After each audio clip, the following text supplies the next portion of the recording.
Special at-home edition of Seahawks Today by Chat Sports. Tyler Jones here with you. Thanks for joining us as we catch up to speed on all the latest roster news on your Seattle Seahawks ahead of tomorrow's matchup against the Pittsburgh Steelers. And there is plenty to cover. We want you to make sure you subscribe to the channel so you stay up to date. That way you know what's happening with your favorite team. Whenever we have breaking news like this, even on my off day, we're bringing you content on the channel. We got 2 watch parties coming up this weekend. One for tomorrow's game against the Steelers, and then for Monday's Sugar Bowl between Washington and Texas. Subscribe now for free. First off, Frank Clark has been cut. A short-lived tenure for Frank Clark, but he's officially done with the Seahawks. And somebody that we didn't see of much, hardly at all, in a Seahawks uniform in his second stint. A surprising situation how it all unfolded over the last few weeks with a lot of unanswered questions.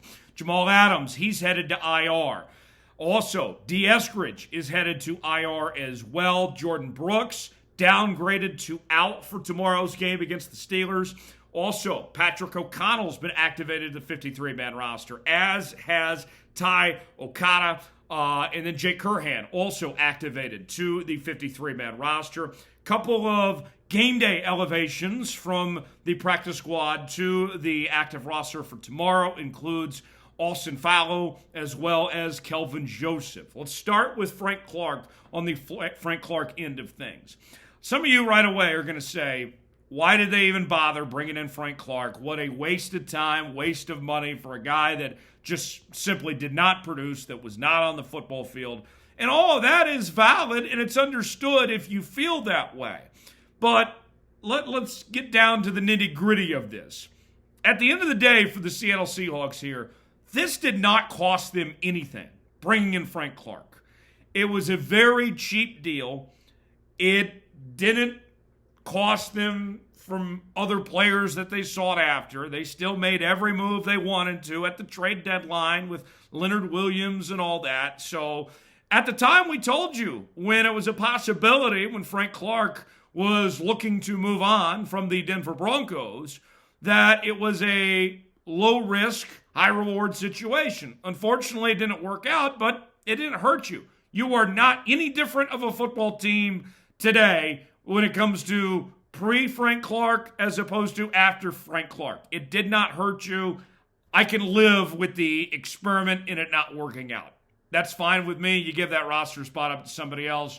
There was some stuff going on that we don't simply know about behind the scenes, some personal reasons that were popping up on the injury report for several weeks, and that's okay. So I don't think it was a mistake. It was still worth trying, and it didn't work out. And it's a business. These things happen sometimes. Let's ask you guys, was it a mistake signing Frank Clark?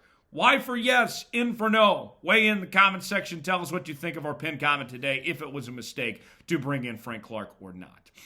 Folks, want to make sure not only that you subscribe to Seahawks Today for the latest happenings on your favorite team and have all the latest on your Seattle Seahawks covered. Make sure you subscribe to the channel for more in-home videos like this. Just a little thank you to us. But I also want to make sure that you're playing along with Prize Picks, today's sponsor. Prize Picks is daily fantasy made easy. Here's how it works. You go to prizepicks.com/SailItS. Promo code SailItS for a $100 deposit match on your first entry. When you use that promo code SailItS, you can go ahead and put your money on anything from fantasy points to passing yards, pass completions, receiving yards. You can mix and match different leagues, the NFL, the NBA, college football, and more.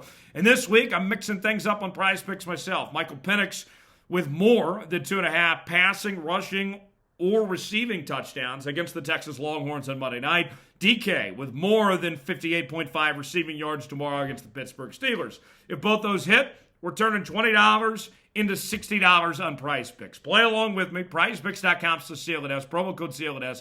The link is in the comments and description of today's video. Prize Picks, proud partner of Seahawks Today and Chat Sports. All right, let's get to the other things. Jamal Adams.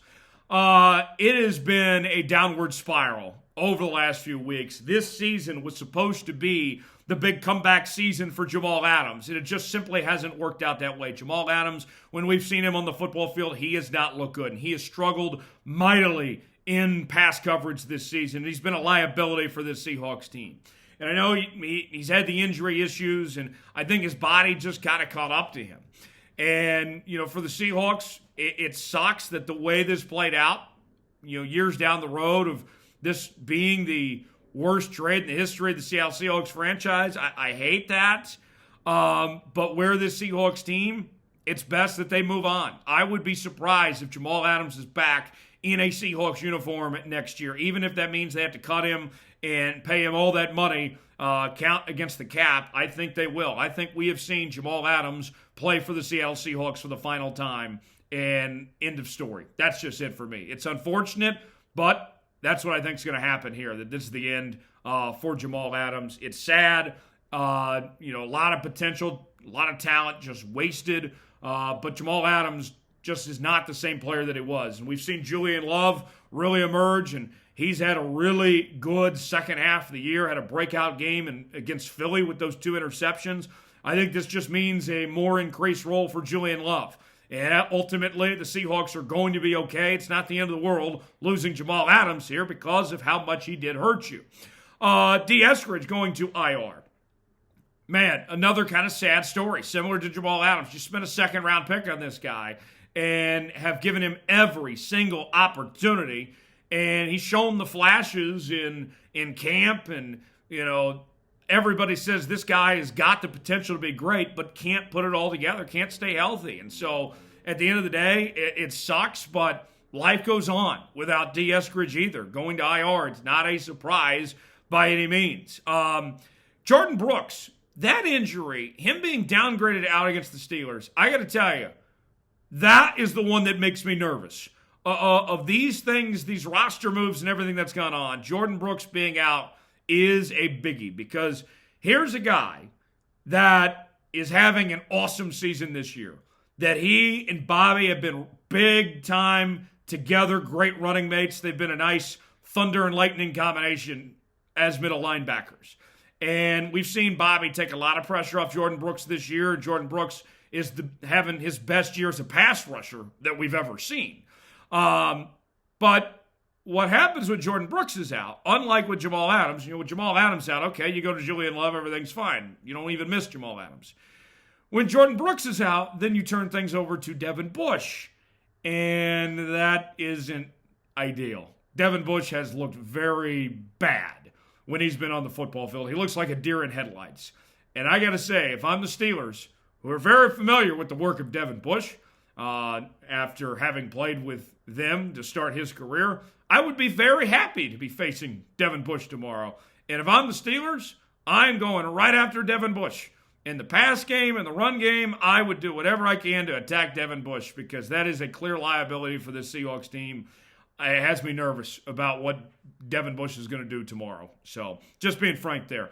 On the Jamal Adams point, have we seen him in Seattle for the last time? I think we have. He will not wear a Seahawks uniform again. Do you agree with that? T for true, F for false. Weigh in. Let me know what you think. Subscribe to Seahawks Today for daily Seahawks coverage. We're going to be live tomorrow for that Seahawks and Steelers game, then live on Monday night for Washington and Texas. Subscribe now for free. Join us every day on the channel, and we'll see you next time.